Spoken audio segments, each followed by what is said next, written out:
Stories. और आज का जो ये वीडियो होने वाला है वो होने वाला है part 2 of introduction to genetics. अगर आपने पार्ट 1 नहीं देखा है तो वो आप देख लीजिए, उसके बिना आपको ये वीडियो थोड़ा कम समझ में आएगा और आपका हेल्पफुल ज़्यादा। गैमीट्स क्या होते हैं? बेसिकली गैमीट्स बनते हैं हमारे जब जो फर्टिलाइज करके आगे जाके एक प्रॉपर एक न्यू ऑर्गेनिज्म बना देते हैं, उसके हम बोलते हैं गैमीट, राइट।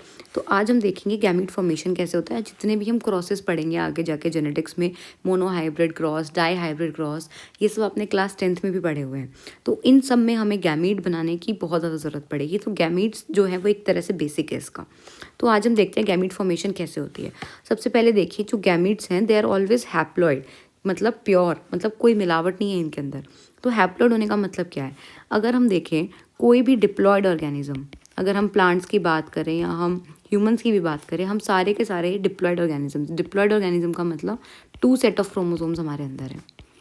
लेकिन जब भी हमारे अंदर मियोसिस होता है, जब भी हमारे अंदर मियोसिस होता है, क्योंकि हम जो डिप्लॉयड ऑर्गेनिजम्स हैं उनके अगर गैमीट बनते हैं, हम हमेशा ही गैमीट फॉर्मेशन जो है उसके बाद जो गैमीट्स होते हैं दे आर ऑलवेज हैप्लॉइड। वो सिर्फ हैप्लॉइड कंडीशन में आते हैं और मियोसिस के बाद आते हैं। जो हमारे गैमीट्स होते हैं उसके अंदर अगर हम देखेंगे, फॉर एग्जांपल अगर एक डिप्लॉयड ऑर्गेनिज्म को मुझे शो करना है तो मैं शो करूँगी टी, ठीक है। इसी में अगर मैं मियोसिस कर दूँगी इनका, अगर मैं इनका मियोसिस कर देती हूँ तो गैमीट बनेगा मेरा ओनली टी, क्योंकि कितना भी कुछ भी बने ये टी एक ही चीज़ है ना। तो वो कैसे भी जाए, हमें पता है कि हैप्लॉइड में जाएगा।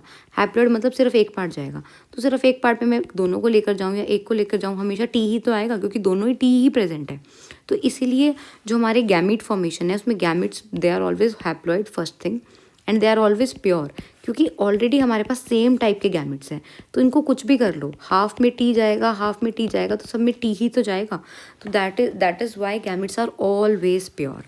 And another thing, for homozygous condition there will be only one type of gamete.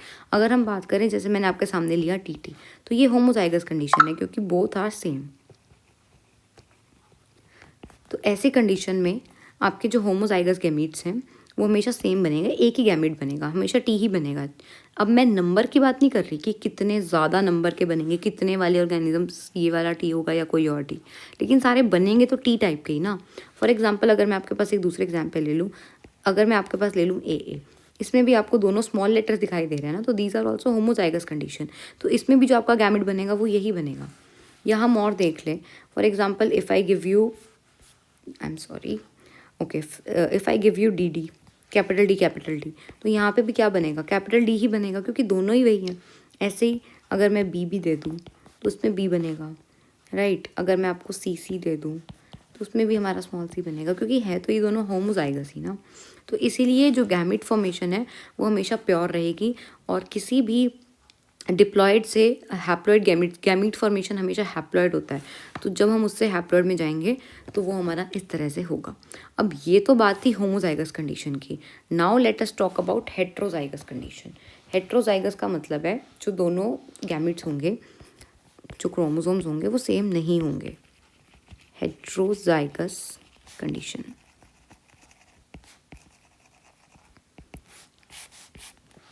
देखिए अब हेट्रोजाइगस कंडीशन में क्या होगा। हेट्रोजाइगस में अगर हमें गैमीट फॉर्मेशन देखना है, that will always be 2 raised to the power n, and here n means the degree of heterozygosity. अब इसका मतलब क्या है भाई? ये तो पता चले तुम लोगों को। इसका मतलब क्या है भाई? लिख तो दिया है ये, क्या मतलब क्या है इसका? ये आपका बड़ा इंपॉर्टेंट फॉर्मूला है। बहुत बार ऐसे नीट में क्वेश्चंस आते हैं कि आपको गैमेट्स दे दिया जाएगा और पूछा जाएगा कि कितने गैमेट्स इससे बन रहे हैं। तो चलिए देखते हैं। फॉर एग्जांपल अगर मैं आपको दे दूं A B C, A B B C, इसमें बताइए क्या, पहले तो आप ये बताइए क्या ये हेट्रोजाइगस कंडीशन है? नहीं, ये तो पहली बात तो होमोजाइगस कंडीशन है, क्योंकि सारे के सारे क्या है? सेम होमोजाइगस कंडीशन है। बेशक ये ट्रिपलेट्स में ये है, लेकिन है तो सबकी सेम कंडीशन ना। तो सब में आएगा तो इकट्ठा ए बी और सी, राइट। तो पहली बात तो ये होमोजाइगस है, तो इसमें सेम वही हम जो पहले हम करते आ रहे थे वही करेंगे। अब हेट्रोजाइगस क्या है? अगर मैं आपको दे दूँ एक स्मॉल टी एक कैपिटल टी, आई मीन एक कैपिटल टी एक स्मॉल टी, अब इसमें क्या होगा, इसमें दो तरह के हो गए ना, दो तरह की हमारे अलग अलग हो गए, सेम तो दोनों के दोनों सेम तो नहीं है। कितने गैमेट्स यहाँ पे जो अलग अलग है वो प्रेजेंट है, 2⁻1, तो इसीलिए इसका आंसर क्या होगा 2 गैमेट्स। और हमें पता भी है इसके 2 ही गैमेट्स बन सकते हैं, क्या, कैपिटल टी और स्मॉल टी, या तो किन्हीं में कैपिटल टी जाएगा या किन्हीं में स्मॉल टी जाएगा। तो यहाँ पे हमारा जो फॉर्मूला है वो भी अप्लाई हो रहा है, और अगर हमने अपने बेसिक मेथड से करके देखा, ट्रेडिशनल मेथड से करके देखा, तो वो भी हमारा जा रहा है। नेक्स्ट एग्जाम्पल अगर मैं आपको दूँ तो let us take an example small A, I mean capital A. अब ये दोनों मैं आपको ले लूँ, क्या इसमें कोई भी हेट्रोजाइगोसिटी है, क्या ये दोनों कुछ भी अलग हैं, नहीं है। तो 2⁻0 क्या होता है 1, दैट मीन्स इसके अंदर only 1 type of gamete will be formed,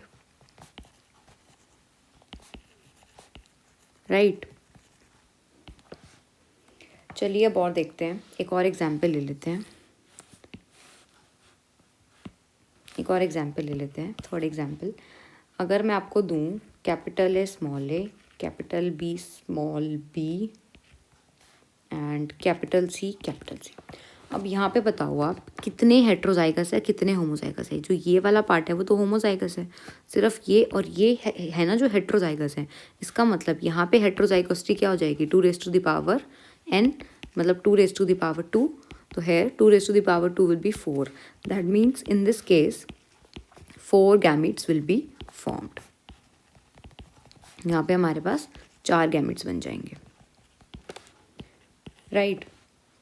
अगर हम ले लें स्मॉल ए, अगेन यहाँ पे है तो होमोजाइगस कंडीशन, बेशक रिसेसिव कंडीशन हो। तो ए के लिए आई मीन अगर हमारे पास स्मॉल ए है तो again 2⁻0 and it will be only and only sorry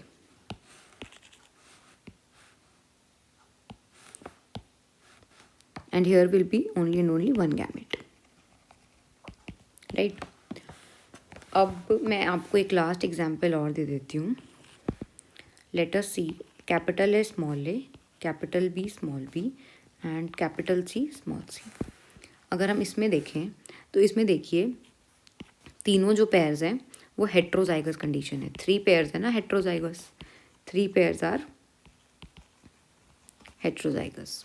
तो जब ऐसे 3 पेयर हेट्रोजाइगस हैं तो क्या होगा 2⁻3, 2 × 2 दैट विल बी 8। तो यहाँ पे कितने गैमेट्स बनेंगे 8 गैमेट्स। यहाँ पे हमारे पास 8 gametes will be formed, right. So this was all about gamete formation. Now let us see about the history of Mendel.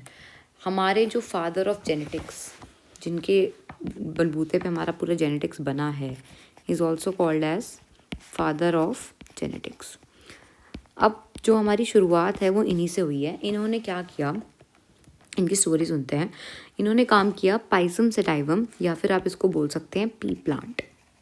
इन्होंने पी प्लांट पर सालों तक काम किया, 7 सालों तक इन्होंने उसी पे रिसर्च करी, उसी के पे एक्सपेरिमेंट्स करे, हाइब्रिडाइजेशन एक्सपेरिमेंट्स इन्होंने देखा। अब उसी बारे में हमें आज पता करना है कि इन्होंने क्या देखा। अब क्या इन्होंने ऐसे ही पहले ही में पी प्लांट को चूज़ कर लिया था, नहीं। इन्होंने बहुत सारे और प्लांट्स को ट्राई करा, बट उनसे इनको इनके डिज़ायर्ड रिजल्ट्स नहीं मिल रहे थे। इनको नहीं, जो रिजल्ट इनको चाहिए था वो इनको नहीं मिल रहे थे। That is Y after that he choose P plant. आगे हम ये भी देखेंगे कि इन्होंने पी प्लांट ही क्यों चूज़ किया और उसके अंदर ऐसी क्या खासियत थी, क्या खूबियाँ थी। तो इन्होंने क्या किया, इन्होंने 7 साल तक अपने हाइब्रिडाइजेशन एक्सपेरिमेंट्स करे, जिसमें डिफरेंट ट्रेड्स को ये लोग ये कर करके देखते रहे हाइब्रिडाइज कि क्या उनका रिजल्ट आ रहा है, कैसे कैसे आगे की जनरेशन्स आ रही हैं। He did both monohybrid and dihybrid cross. Monohybrid cross is something जिसमें हम ओनली 1 कैरेक्टर लेंगे। अगर हम ओनली 1 कैरेक्टर ले रहे हैं, 1 ट्रेट ले रहे हैं, तब तो हम उसको बोलेंगे मोनो हाइब्रिड। अगर हम 2 चीज़ों को लेके कर रहे हैं तो it will be dihybrid cross. उसके बाद उन्होंने अपने रिजल्ट्स जो थे वो 1865 में पब्लिश करे फॉर द नेचुरल साइंस। आगे वो बॉर्न कब हुए थे, वो 1822 में बॉर्न हुए थे एक ऑस्ट्रिया के छोटे से गांव में। नाउ लेट अस सी 7 कैरेक्टर्स जो मेंडल ने चूज़ किए थे। Mendel chose contrasting traits, contrasting characters. Contrasting characters क्या होते हैं, कंट्रास्टिंग का मतलब होता है एकदम ऑपोजिट। फॉर एग्जांपल एक कोई टॉल है बहुत ज़्यादा, तो उसी टाइम बहुत ज़्यादा छोटा, टॉल ड्वार्फ, एकदम ऐसे ऑपोजिट कैरेक्टर्स है ना, उनको बोलते हैं कंट्रास्टिंग कैरेक्टर्स। तो उसने जो 7 कैरेक्टर्स चूज़ करे वो सारे कंट्रास्टिंग ट्रेड्स के थे, और जो 7 कैरेक्टर थे वो अलग अलग अलग अलग जीन पे लोकेटेड थे। मतलब अगर जो ये टॉलनेस का जीन है, टॉलनेस का जो जीन है वो अलग जीन पे था, अलग जीन पे था वो। और फॉर एग्जांपल अगर कलर का देखें, सीड कलर का, तो सीड कलर का अलग जीन पे था। तो 7 अलग अलग जीन के 7 different characters, 7 different gene, 7 different characters, ये मेंडल जी ने लिए। अब इन 7 कैरेक्टर्स के बारे में बात कर लेते हैं कि इन्होंने क्या लिए। अब हमने देखा था हर एक कैरेक्टर की 2 ट्रेड्स होती हैं, हमने देखी थी ये चीज़ कैरेक्टर में। अब उसमें से जैसे फॉर एग्जांपल सबसे पहले देखते हैं सीड शेप। तो जो डोमिनेंट कंडीशन थी, डोमिनेंट कंडीशन का मतलब है जो ज़्यादातर पाई जाएगी। ज़्यादातर हमें क्या मिलेगा डोमिनेंट कंडीशन में, कि सीड जो है वो राउंड रहेगा। लेकिन कुछ बहुत कम ऐसी कंडीशंस में जिसको हम रिसेसिव बोल देते हैं, उसमें रिंकल्ड सीड दिखाई देगा। अगला है हमारा सीड कलर, डोमिनेंट कंडीशन में येलो और हमारा रिसेसिव कंडीशन में ग्रीन। ऐसी पॉड शेप, जब ऐसे पूरी फूली हुई शेप हो हमारे पॉड की, उसको तो बोल देंगे इन्फ्लेटेड। और जब ऐसे कंस्ट्रिक्शंस हो जिस पॉड में, उसको बोल देंगे हम कंस्ट्रिक्टेड। अब इसी पॉड का अगर ग्रीन कलर है तो दैट इज़ डोमिनेंट ट्रेट, अगर उसका येलो कलर है तो it is recessive trait. Flower colour purple ज़्यादा देखा जा रहा था तो वो डोमिनेंट कैरेक्टर था, और जो कम देखा जा रहा था वाइट, वो रिसेसिव कैरेक्टर था। ऐसे फ्लावर की पोजीशन एक तो लास्ट में हो, एक तो यहाँ पे एक्सियल पोजीशन पे हो, एक यहाँ टर्मिनल पोजीशन पे फ्लावर बन रहा है, तो उसको बोला जाता है flower position axial and terminal. And last is plant height, some plants are tall, लंबे थे, कुछ प्लांट्स थे ड्वार्फ, छोटे प्लांट्स थे। तो ये हमारे 7 कैरेक्टर्स थे जो कि अलग अलग जीन्स पे थे। I am giving emphasis on अलग अलग जीन पे थे, डिफरेंट जीन पे थे बार बार, क्योंकि ये जो चीज़ है आप आगे जाके इसके बारे में पढ़ने वाले हो, लिंकेज और ये सब। तो इसके लिए आपको ये ज़रूर पता होना चाहिए कि जो मेंडल ने काम किया था, जो मेंडल ने अपने लॉज दिए थे, वो उसके सारे के सारे जो जीन्स थे वो डिफरेंट उस पर लोकेटेड थे। सारे के सारे कैरेक्टर्स डिफरेंट जीन्स पे लोकेटेड थे, सेम जीन पे लोकेटेड नहीं थे। Now why did he selected P plant only. अब भाई मुझे एक बात बताओ, अगर ये मैंगो का प्लांट लेके बैठ जाता, तो मैंगो का प्लांट तो इतना हज़ारों कुछ 100 साल जाके इनका फ्लावरिंग टाइम आता है, 100 सालों के बाद। तो क्या 100 साल तक मेंडल ऐसे बैठा रहता कि चलो अब ये फ्लावर बनाएगा, अब मैं इसका हाइब्रिडाइजेशन करवाऊंगा, अब ये चीज़ें होंगी? ये तो उसको बहुत टाइम लग जाता भाई, उसके वो बैठा थोड़ी रहता, इतने में तो मेंडल की ही डेथ हो जाती। तो इन सब चीज़ों पे वो नहीं कर सकता था, क्योंकि इनका जो लाइफ स्पैन है, जो फ्लावरिंग टाइम है, वो सब बहुत लॉन्ग था। लेकिन जो पी प्लांट था उसका बहुत ही शॉर्ट था, 2 to 3 मंथ्स में, 2 to 3 मंथ्स में ये जो पी प्लांट था, ये अपनी लाइफ साइकिल कंप्लीट कर लेता है और बहुत सारे सीड्स बनाता है। बहुत सारे सीड्स बनाने का ये फ़ायदा है कि लार्ज साइज़ मिल जाता है सैम्पलिंग के लिए, लार्ज साइज़ फॉर सैम्पलिंग, ताकि एरर कम से कम हो। ठीक है, तो पहली बात तो इसको ऐसे ऑल्टरनेटेड ट्रेड्स वाले लेने थे कि एक टॉल है तो एक ड्वार्फ लो, इसको इस तरह की चीज़ें लेनी थी। तो पहली चीज़ तो हमारी यही होगी कि अल्टरनेटिव ट्रेड्स मिल गए हमें, कंट्रास्टिंग ट्रेड्स मिल गए। अगला है जो पी प्लांट है उसने large number of seeds produce कर दिए, एक ही बारी में अपने बहुत सारे सीड्स प्रोड्यूस कर दिए। दूसरा क्या है, ये जो फ्लावर्स हैं पी प्लांट के, ये बड पॉलिनेशन भी शो करते हैं। बड पॉलिनेशन जो है, बड मतलब सेल्फ पॉलिनेशन शो कर रहे हैं, मतलब बड के अंदर ही जो ये this flower is bisexual. Bisexual मतलब इसके अंदर मेल गैमेट भी है एंड फीमेल गैमेट भी है। दैट मीन्स जो पिस्टिल है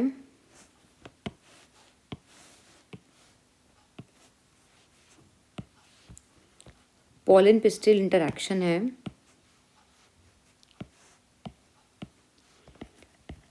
पॉलन पिस्टिल इंटरैक्शन है, वो सेम प्लांट के अंदर हो जाएगी। तो बाहर से कहीं से हमें बार बार पॉलिनेशन करवाने की ज़रूरत नहीं है, एजेंट्स ढूंढने की ज़रूरत नहीं है। तो ये इस वजह से हमें ट्रू ब्रीडिंग, मतलब उसी की ब्रीडिंग का मतलब क्या होता है, अगर हम एक ही चीज़ के साथ बार बार क्रॉस करवाते जाएं। For example if there was a plant this, ठीक है। ये उसका जीनोटाइप है उस प्लांट का। और इसके जब गैमीट्स बनेंगे तो क्या बनेंगे, टी और टी। अब हमने क्या किया, इन्हीं दोनों के बीच में क्रॉस करवा दिया।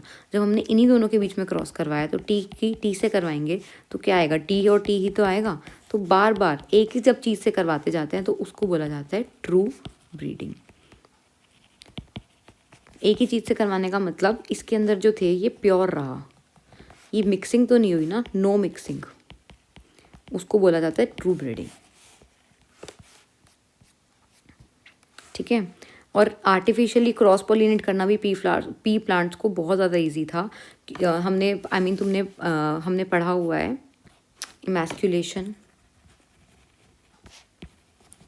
और बैगिंग का प्रोसेस। मैं बता भी देती हूँ इसके अंदर क्या होता है। इमैस्कुलेशन में हम रिमूव कर देते हैं पॉलन ग्रेन्स को, उसके जो खुद के पॉलन ग्रेन्स हैं वो रिमूव कर दिए जाएंगे और फिर एक बैग लगा दिया जाएगा उन पे वहाँ पे एक बैग लगा दिया जाएगा उस स्ट्रक्चर पे, ठीक है, ताकि और कोई पॉलन ग्रेन्स आके इसको मतलब फ्यूज़ ना कर जाए इसके साथ, क्योंकि हमें हमारे डिज़ायर्ड कैरेक्टरिस्टिक्स वाले पॉलन ग्रेन्स चाहिए। हम जो डिज़ायर्ड पॉलन ग्रेन्स हैं